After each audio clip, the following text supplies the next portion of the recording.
The killer swung the notebook again, and this time Quill went flat on the floor.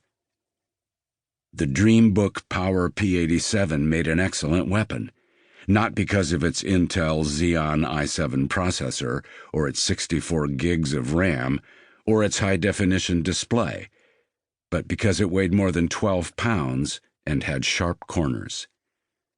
By comparison, an Irwin Tools fiberglass-handled general-purpose clawhammer, an otherwise excellent weapon, weighs only 16 ounces, a pound. When the killer sank the computer into the back of Quill's head, the professor smacked the desk with his forehead, his head turned, and his eyes twisted toward his assailant, and he dropped to his hands and knees like a poleaxed ox, if oxen have hands and knees. A blow followed, a downward chop like that of a guillotine blade. The later autopsy suggested the first blow had been sufficient enough to kill if the assailant had been willing to wait a minute. He hadn't. The second impact certainly finished the job, and Quill lay sprawled across the floor and partially under the Carroll desk, leaking both blood and cerebrospinal fluid. Quill never felt much pain, only an awareness of the blows and his beginning to fall. The lights went out, and he dropped into a darkness deeper than any sleep. The library Carroll had been his own personal cubbyhole, renewed semester by semester over the years. Strictly speaking, that shouldn't have been the case, but Quill was rich and handsome and famous for his research into innovative therapies for spinal nerve injuries. So he got by with it. And it had become a go-to place for his late-night sexual assignations, away from all eyes.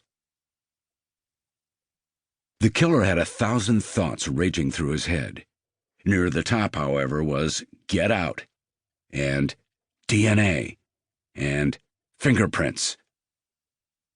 The library was nearly silent, broken only by the vague clicks and hums of any building at night with heaters and fans. The killer stood listening, then looked down at the body, licked his lips once, thinking. The laptop came with a soft plastic cover. He used it to wrap one of his hands and then dragged Quill's leg from the doorway into the Carroll, where, with the door closed, the body couldn't be easily seen through the narrow, translucent window. His heart was pumping hard. He was breathing like a steam engine. He tried to calm himself. Took a moment, stepped on something. The fob to Quill's BMW lay on the floor where he'd dropped it, along with his cell phone. The killer picked up the cell, the keys, and the murder weapon, took another moment to listen. As expected, the library was empty and dead silent. It closed at 6 o'clock, and he'd murdered Quill at the stroke of midnight. The killer left the Carroll at 3 minutes after midnight, pulled his black ball cap farther down over his eyes, and tilted his head down to defeat any cameras. He locked the Carroll door and started toward the stairs. The hair on the back of his neck suddenly bristled, like from the chill you'd get walking past a cemetery. He stopped. Was he alone? He listened, heard nothing.